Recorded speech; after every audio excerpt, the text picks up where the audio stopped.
Today I will be giving you guys a speech about organ donation. How many of you guys have seen the TV show Grey's Anatomy or other medical shows like House, Private Practice? There's multiple ones. Well, Grey's Anatomy, I absolutely love it. You guys both know that. What you see most often on one of those shows is organ donation, and one of my favorite episodes is when one of the main doctors, George O'Malley, gets hit by a bus, and he's unidentifiable, so he's known as a John Doe. And then they don't know who he is, but then they discover who he is, and then they perform surgery on him, and he eventually dies, and they pronounce him brain dead. And his mother and his ex-wife, I believe, have to decide whether or not to donate his organs, and they decide that it is what George would want to be done, and want to have done. And one of the most powerful scenes in the episode is when they're standing in the OR reading off the name and the age of who is to receive George's organs and how old they are and how it would help them save a life. So imagine if one of your loved ones was in a car accident or some other type of accident and was a match for some other person that needed a transplant. Would you guys want to donate, or would you not want to donate? If you donated their organs, you could save someone's life. My main points are: living donation requires less wait time, organ donation after death can be discussed, or should be discussed, and organ donation is very successful. So my first main point is that organ donation is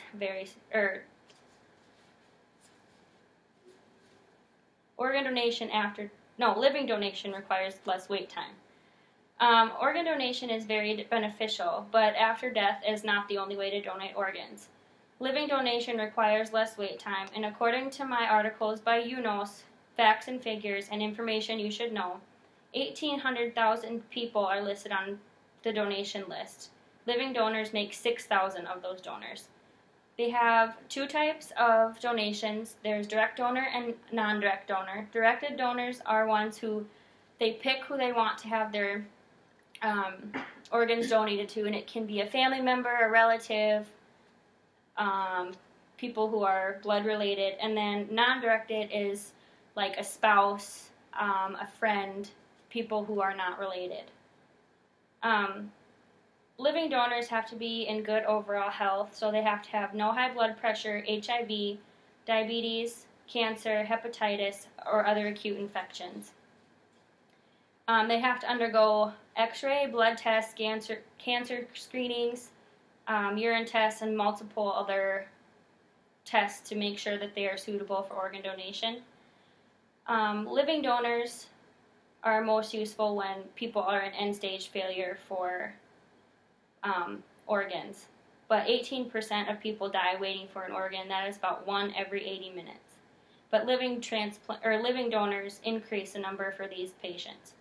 So living donation is very beneficial. My second main point is that organ donation after death should be discussed. My two sources I will be using are my public health nursing and UNOS Facts and Figures. 42% of people plan to donate, but the family doesn't feel comfortable because it is not previously communicated after a tragic accident, or before a tragic accident. 93% of the family members say they would donate if it would have been talked about before. So communication is key when it comes to donating an organ. After a person is pronounced brain dead, the UNOS team comes in and harvests the organ and then takes it to where it needs to be for it to be transplanted. My third main point is that organ donation is very successful. UNOS Facts and Figures and Information You Need to Know state that UNOS originated in 1977.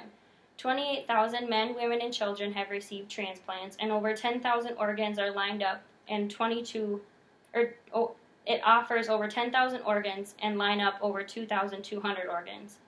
In June of 2006, patient safety systems for living donors was put into place. This is used so if a transplant or a donor gets a medical condition that they are unsure of and they think it has to do with it relating to being a donor, they can go into 2 years or less after they donate the organ, and so help them figure out why they're having these adverse events. But adverse events are very rare in organ donations. In conclusion, I had a girl in my high school class that had a kidney transplant when we were seniors. She went into it head first and was very brave about it. She did have some complications and she had to be put in the hospital multiple times, but today she is very happy and living well. I feel that donation is a very positive thing because it can help save someone's life, whether they are a child or much older. So, for review, my main points are living donation requires less wait time, organ donation after death should be discussed, and organ donation is very successful. But my main point is that organ donation can save someone's life.